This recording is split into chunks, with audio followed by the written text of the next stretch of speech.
จักเม็ดนี่แดงจักเม็ดความสูงเสา4 เมตรนี่ครับ4 เมตรตารางตัวนั้นเท่าใดตีนเสานี่จักเม็ดเนาะเม็ด5ฮอดบ่50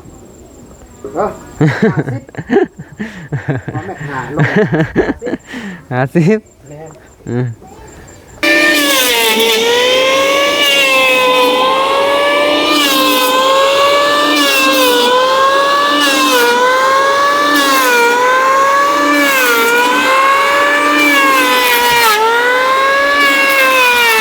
ถึงหญ้าเฮือนแล้วก็ถึงสามว่าแป้งบ่อยู่ใหม่เลยนะเนาะไอ้แดงเนาะ ซ้ำเฮือนนี่สิแล้วก็เฮาก็บ่ฮู้เด้ว่ามื้อใดหั่นนะมันก็แล้วแต่ว่าง่ายๆว่าแล้วแต่บุญเฮาหั่นแหละแล้วแต่บุญน้องบ่วันเพิ่นผู้ใหญ่เพิ่นเบิ่งเอ็นดูส่ำใดก็ทางทีมงานก็ซอยส่ำนั้นหั่นแหละอันนี้ก็ภูมิใจพ่อบุญทงจะช่วยเหลือหลานขอให้จงมีแต่ความสุขภาพแข็งแรงความเจ็บบ่ให้ได้ความไข้บ่ให้มีสร้างให้ลูกปลุกให้ขึ้นพัฒนาสิ่งใดขอให้ได้สิ่งนั้นร้อยเท่าพันเท่าสาธุ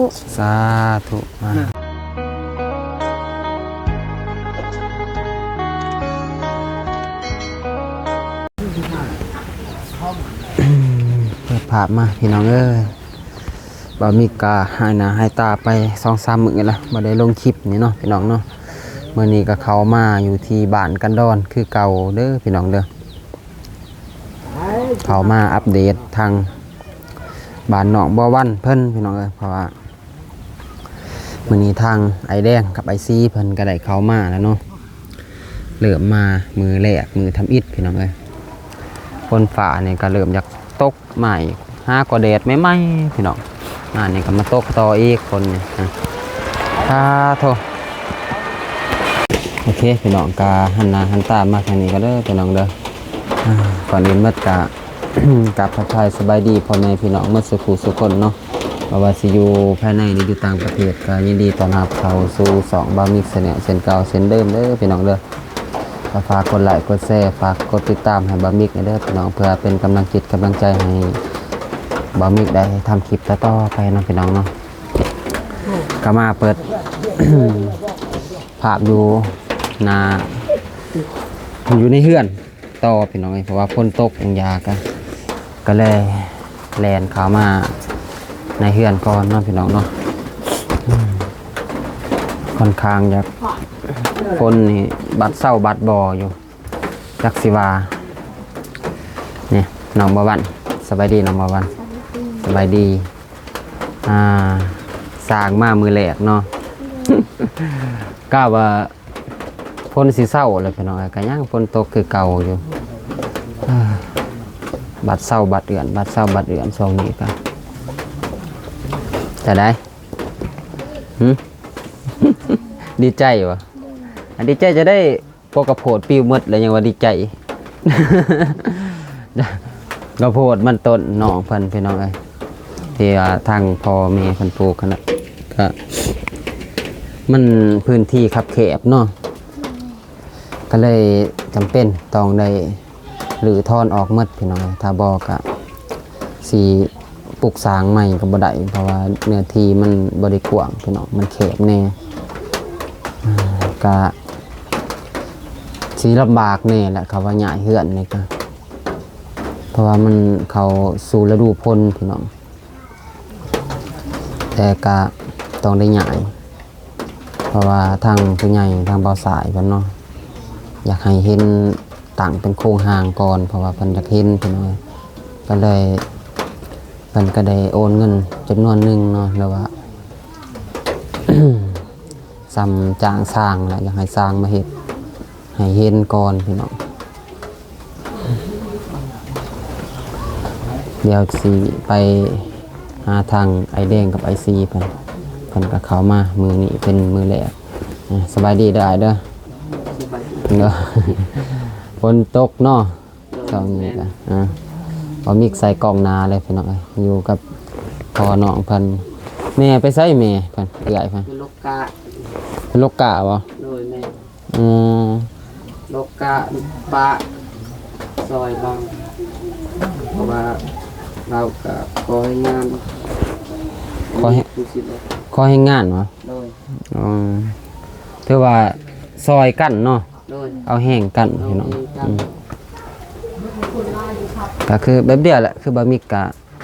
ก็เอาแห้งกันคือกันพี่น้องเอ้ยโอ้ย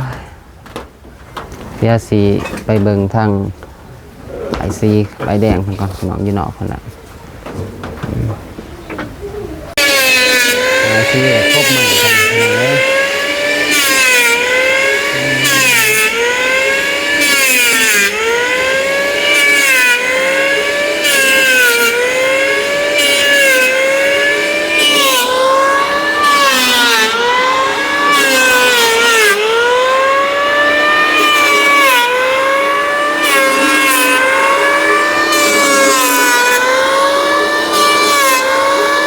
คนอยากคอยแน่พี่น้อง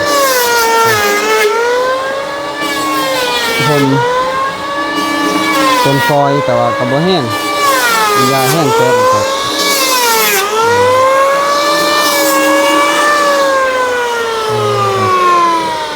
ไปดีได้สิได้อเนาะฝนตกพอกระเทินเนาะ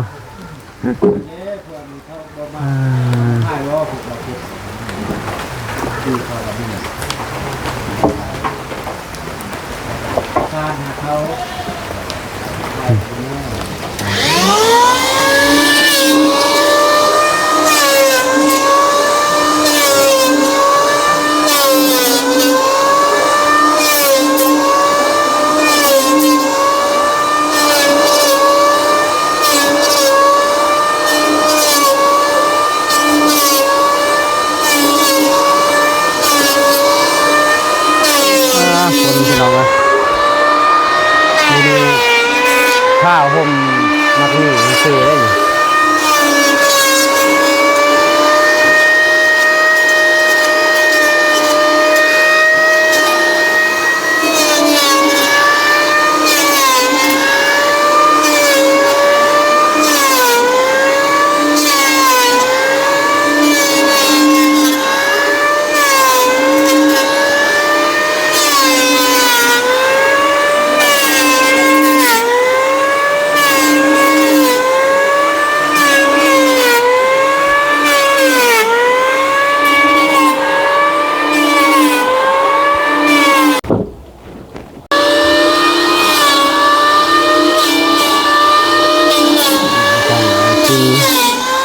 มาเบิ่งทางเอาแดงครับ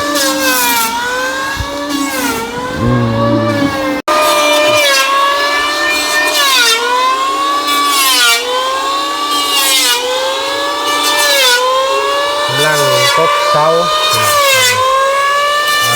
เอาแดงครับเลยคือเสาล่ะก็คือเราครบเอาแดงเป็นไม้สบายดีเด้อไอ้แดง โอ้ยสบายดี เขางานมือแหลกเนาะ แม่หน้ามือแหละมันจักเม็ดเนี่ยเด้ อะไร จักเม็ดความสูงเสา 4 เมตรนี่ครับ4 เมตร ตาราง ตาราง ตัวนั้นเท่าไหร่ตีนเสานี่จักเม็ดเนาะ เมตรห้า ฮอดบ่ 50ว่าเมตรห้าลง 50 แม่น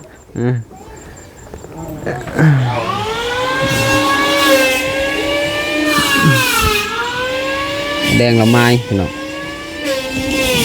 ไม้เสาไอซีสิเป็นผู้กบเราเป็นผู้ไม้ถ้าว่าเวียกจะแบ่งกันพี่น้องผู้ใดเฮ็ดแบบนึงไอซีกบไอแดงไม้แต่ว่าบ่ได้รอทาแล้วเนาะเฮ็ดปุบปับเนาะ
ไม้ใหม่วะ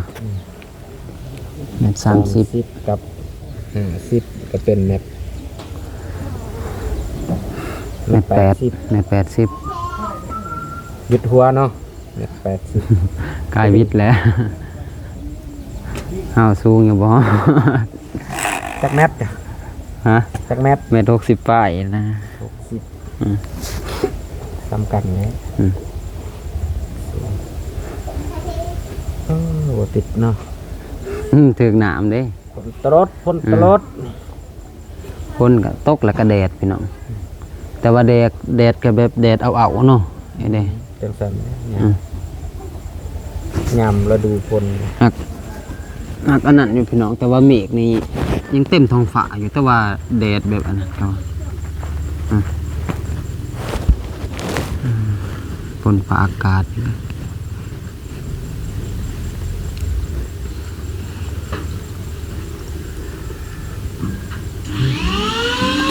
ออก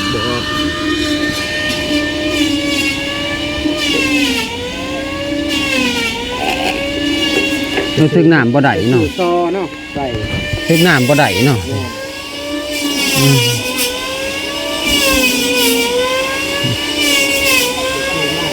คนก็ตกมองยาพี่น้องให้เรียงไม้บ่ได้ที่เปียก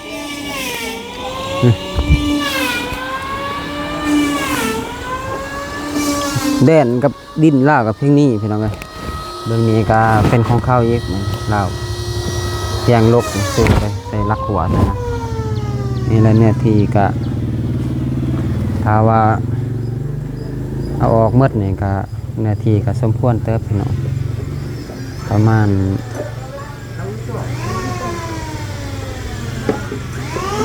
เกือบจะ20 เมตรเลย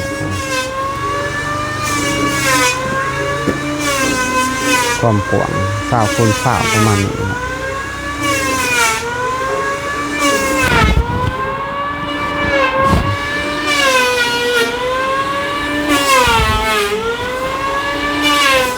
ไอ้ซีเราก็ครบเลย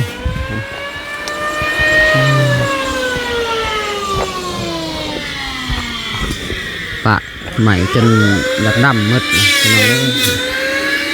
คือคนลายกับบอดี้ใหม่มันคือผุ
จะน้อยมั่วได้นี่เนาะ ลืมเด้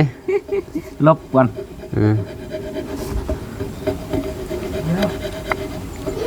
แล้วบ่ก่อนจังน้อยตัวอีกอย่างอีกตำตัวสูงเฮ็ดเองลงเองก็เป็นนะ แนวมันแล้ว ลายเลยได้เคยเห็นมาลายเลยได้ เฮ็ดแล้วก็ลงเนาะ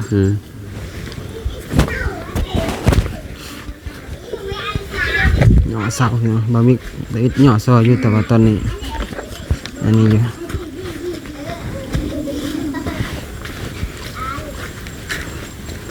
ค่ะตายจับเกาะแน่พี่น้องกันบริซอยเหมือนจับมือเดียวเตะแดงวะ ตรงขนาดตรงนี่ลม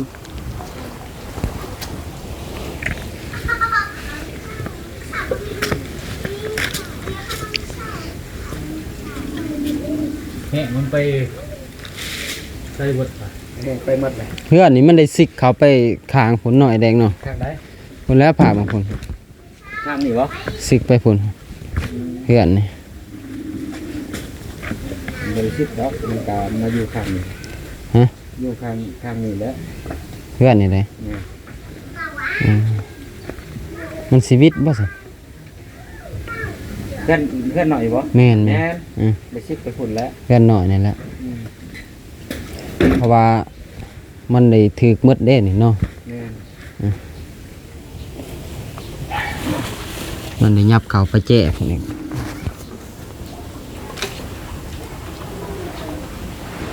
มีแต่หาพี่น้องกันแหล้ว เด้อพี่น้องง่ายแล้วอะมืดมือแล้วเนาะ อ๋อนะตากแล้วบานคนให้ อืม เขาเฮ็ดไว้ หาคนบ้านหันแหล้ววะหาคนในบ้านแบบง่ายเฮือนนี่แหละง่ายยับไปหันกับบ่แม่นว่าสิหม่างดอกเนาะหม่างกับบ่มีบนอยู่เด้อ ตัวนั้นจะเป็นได้มากและของ อ่า ติดคิดนี่ เป็นขั้วนี้มากแต่ตัวนี้นั่นแหละมากแล้วก็ย้ายไปแล้วจะเฮ็ดไม้หั่นนะมันก็ซ้ำว่าหมดมือนั่นแหละได้หาแม่นบ่ถึงย้ายเฮือนแล้วก็ถึงซ้ำว่าหาแป้งบ่อยู่ไม้เลยนะเนาะไอ้แดงเนาะ ซ้ำเฮือนนี่สิแล้วก็เฮาก็บ่ฮู้เด้ว่ามือใดหั่นนะ แม่น มันก็แล้วแต่ว่าง่ายๆว่าแล้วแต่บุญเฮาหั่นแหละ หน่อย แล้วแต่บุญน้องบ่วันเพิ่นผู้ใหญ่เพิ่นเบิ่งเอ็นดูสำใดก็ทางทีมงานก็ซอยสำนั้นนั่นแหละ อันนี้ก็ภูมิใจ อืม ภูมิใจ คือนี่ก็แบบเครื่องมันบ่ครบเฮาก็บ่กล้าอยากให้เฮ็ดแหละแต่ว่าทางผู้ใหญ่เพิ่นจ้างเลยค่าสร้าง จ้างค่าสร้างค่าโตเลย แต่ว่างบนี่บ่ทันพอพี่น้องเอ้ยน้อยแดงเนาะงบนี่บ่ทันพอเพราะว่ายังขาดลายคือบะมิกได้แจ้งนั่นแหละพี่น้อง แม่ใจลอยเนาะ นี่ได้แจ้งอ่ะมันยังขาดลาย นับแต่ใหม่เสื้อลาสังกะสีสังองค์กบบานประตู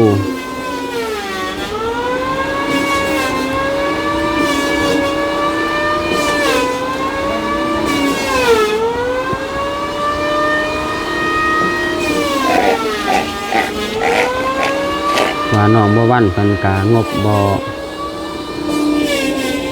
สู่ปานใดเพิ่นบ่คือทางน้องจันทนาเพิ่นทางน้องจันทนาเพิ่นก็คือว่าโศกล้นทับตลอดนะน้องเพิ่นก็ เร็วเนาะ เร็ว บ้านน้องคันธนาเร็ว เพราะว่าบ้านน้องจันทนาเร็วที่สุดพี่น้องเอ้ย ตอนที่ไอ้ไปซอยนี่น้องคันธนาลายกว่าหมู่ แม่น กะลายแล้วบ่าแต่ว่าลายแผ่น้องชาลีกะลายคือกัน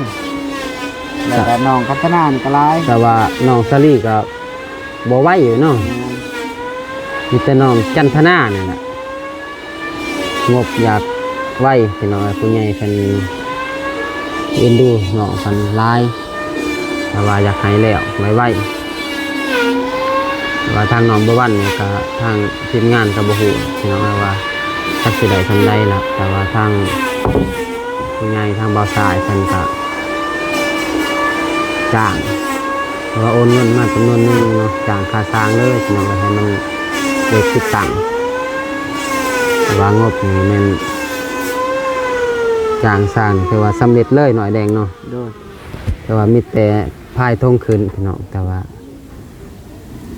งบซื้ออุปกรณ์นี่แหละเครื่องเฮือนนี่ยังขาดลายหน่อยแดงเนาะ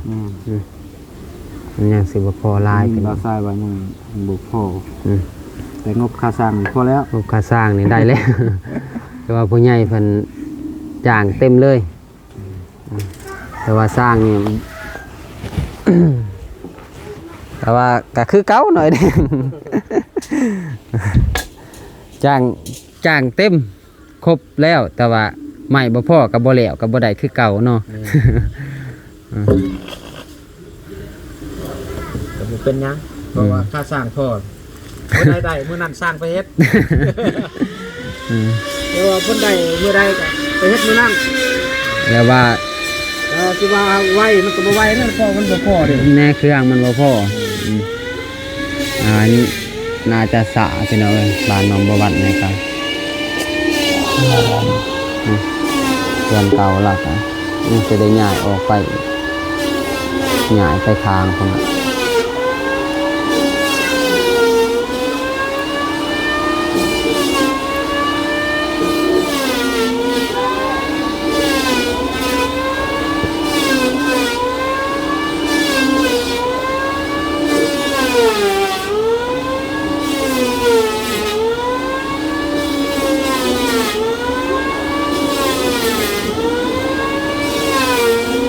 แต่ว่าทางทีมงานก็ได้มาอัปเดตน้องกันก็ไลน์แหละเนาะแบบทุกคนแหละทีมงานเข้ามาพี่น้องที่ต้นน้องเพิ่นนั่นแหละเพราะว่า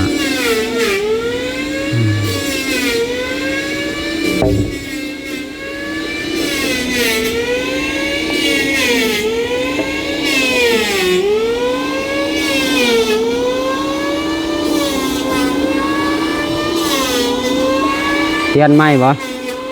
เอาซอยบ่บัดนี้ ซอพอมันเปียก ดีแต่ถืออาวุธมาครบเนาะถ้าว่าอาวุธประครบนี่ก็บิ๊กอันนั้นมันบ่ออกติกับหนาม บ่อยากคือกันกับ บ่ถือพี่น้องถือว่ายังบ่แท้ทอโซแล้วนะ คือตะกี้รุ่นตะกี้เนาะ รุ่นเก่านี่ยัง เก่าอีกนะครับ ถึกน้ำถึกแดดได้หมดนะ รุ่นใหม่นี่ใหม่ถึกน้ำก็บ่ติดเลย แล้วบ่ถึกน้ำนี่แกงคัก บ่ถึกน้ำนี่แจ้งคักพี่น้องแต่ก็สู้หม้อรุ่นเก่าบ่ได้เนาะ มียังกะยานะมื้อนี่เขาได้ย่อมแต่ว่ามันนั่นคือ มันคักแต่ว่าบ่คักเท่ารุ่นเก่าดอกเรื่องแบบอีหยังคือกันเพลงคือกัน มาเปิดฟังเบิ่งเพลงรุ่นเก่าๆคนซักเริ่มพ่นบ่แบบว่าเฮาเคยฟังนะมันก็ยังม่วนอยู่เลย แล้วเพลงเขาออกมาใหม่ๆทั้งบุญเดียวแล้วเบื่อแล้วทั้งเพลงรุ่นเก่าอีก เนาะ ยังม่วนที่เก่า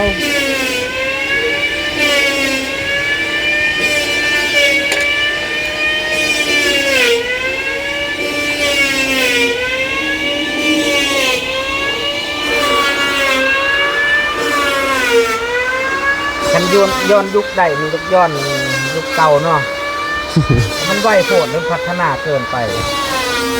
มันย้อนบ่ได้แล้ว ขนาดบ่บิ๊กก็ยังบ่คิดว่าสิมาฮอดนี่แหละ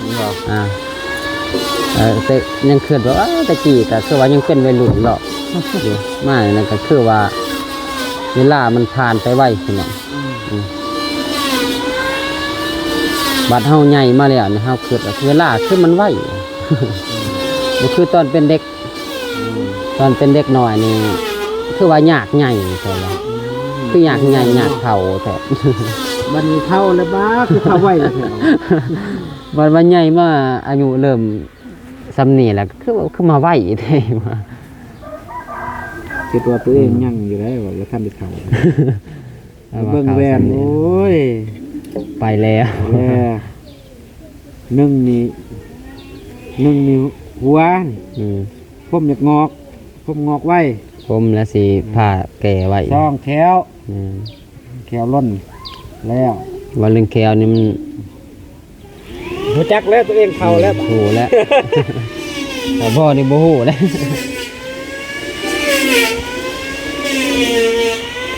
ถ้าเป็นสมัยตะกี้นี่บ่มีแวนนี่ก็สิบ่อยากฮู้ปานใดแล้ว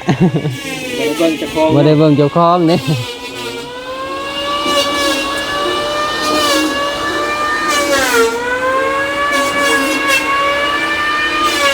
หาเศร้าเลยพี่น้องยังอีกเศร้าหรือสีเศร้า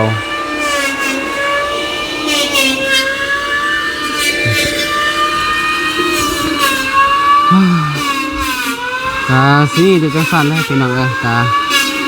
มาอัปเดตทางบ้านหนองบัววันเพิ่นเลยครับ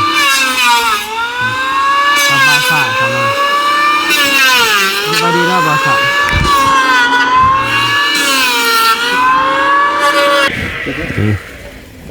เจ้าของบ้านพี่น้อง เลยดิสบายดี น้องบ่วันสบายดีอีกครั้งกินข้าวกินน้ำได้เลย กินข้าวได้แดงมีแต่ กิน มีแต่จังสั้นแหละมีแต่หายทาง แดงกินข้าวกินน้ กินข้าวกินน้ำก่อนพี่น้องเลยมันบ่ายเลยเด้นี่เนี่ยจะได้ความรู้สึก ำ บางอย่างนี่เว้าบ่ทันหมดได้ เริ่มวันแรก เริ่มวันแรกได้นี่ บ้านน้องบวันเลย นะใส่ไม้นะน้องพุงอยู่บ่ ปรุงอยู่ ทางนี้อะไรอยู่บ่ วันแรกพี่น้องเลย วันแรกเริ่มมื้อนี้จากคนฟ้าอากาศเริ่มเศร้า เสียดายเนาะ เลย เสียดายน้องบ่ทันได้กินมากระโพด พักสำนี้พักนิดหน่อยพี่น้องเอ้ย กระโพด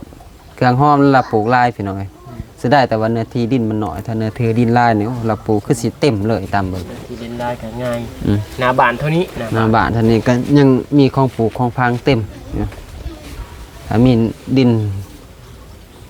เพื่อนแบบกว้างๆแหน่เนาะหายเนาะ โดย ปลูกนี่แหละแนว เครื่องอยู่ครัวกินนี่แหละประจำวันปลูกผักปลูกหญ้าไปพอบริสุทธิ์นะ แต่ว่าเคสนี่เขาสิส่วนหน่อยพี่น้องเขาสิเรื่องว่าซื้อของกินเนาะ แม่ เคสบ้านนี่ลักๆแม่นสิหาอยู่หากินแบบธรรมศาสตร์ส่วนหลาย กินข้าวแตงแม่ข้าวนะ กินข้าวได้แดง ขอน้ำกันนะ คอยกินแล้วคอยกินแล้วก็ออก แดง มา มากินข้าวมีแต่บ่มีก็มีแต่จังสั้นละก็สิได้จบคลิปก่อนละ ขอมกขอบใจ มีแต่ให้ทางน้องบ่วันขอมขอบใจผู้ใหญ่เพิ่นทางสองบ่มิกเด้อที่เพิ่นก็เข้าเบิ่งสองบ่มิกคือกันพี่น้องเอ้ย ไปซีเตรียมอุปกรณ์นะ กับใจหลายๆเด้อพอบุญทงจะช่วยเหลือหลาน ขอให้จงมีแต่ความสุข สุขภาพแข็งแรงความเจ็บบ่ให้ได้ความไข้บ่ให้มี สร้างให้ลูกปลุกให้ขึ้น พัฒนาสิ่งใดขอให้ได้สิ่งนั้นร้อยเท่าพันเท่าสาธุ สาธุมาพี่น้องเอ้ยน้องเพิ่นนี่เป็นได้เว้า สลัดว่าวลื่นขนาด ปอง มะเก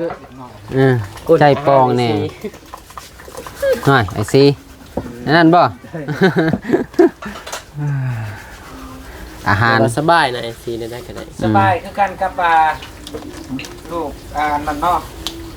จังทองมีเนาะลูกทองมีนี่โอ้ยกับกะปิกะปิกันแล้วนี่คือกันนี่สบาย นี่ก็ ไม่ได้จะมีเมียบ่มีเมียนี่เอาเป็นพรมได้แล้ว ลูกกินกะปิพ่อกินน้ำปลา กินอะไรก็กินได้เนาะ ก็นี่เริ่มมีประเด็กกับประเด็ก ประเด็กกับกะปิมันก็คล้ายกันเลย มื้ออื่นเพิ่นแลซื้อแนวอยู่ในกินอีก หน่อยมีแต่จังสั้นและบ่มีก็สิได้จบคลิปก่อนพี่น้องฮะเอาไหมน้องบ่วันเพิ่นมีแต่เบิ่งสร้างไงเด้อเบิ่งสร้างแล้วก็แน่เบิ่งว่าสิได้ซำได้เด้เหือนนี่สิมื้อได้เด้สิแล้วให้ทางน้องไป มีแต่ยิ้ม โอเคพี่น้องบ่มีกาสิได้จบคลิปก่อนเด้อพี่น้องเด้อโอเคพี่น้องบ่มีกาสิได้จบคลิปก่อนเด้อพี่น้องเด้อก่อนอื่นมัดกาขอขอบใจผู้ใหญ่ใจบุญและ FC ทุกท่านเนาะที่เข้ามาสู่สองบ่มีก็ขออวยพรให้ผู้ใหญ่ใจบุญและ FC ทุกท่านจงมีสุขภาพแข็งแรงพี่น้องปรารถนาสิ่งใดก็ขอให้ได้สิ่งนั้นให้สมดังใจปรารถนาเงินคำไหลมาเทมาอย่าเจ็บอย่าจนเฮงๆปังๆสาธุโอเคพี่น้องสำหรับคลิปนี้น้องบะมิกกสิขอตัวลามีแต่ไว้พอๆกันคลิปหน้าเด้อพี่น้องคลิปนี้กสิขอกล่าวคำว่าสบายดีเด้อพี่น้องบ๊ายบาย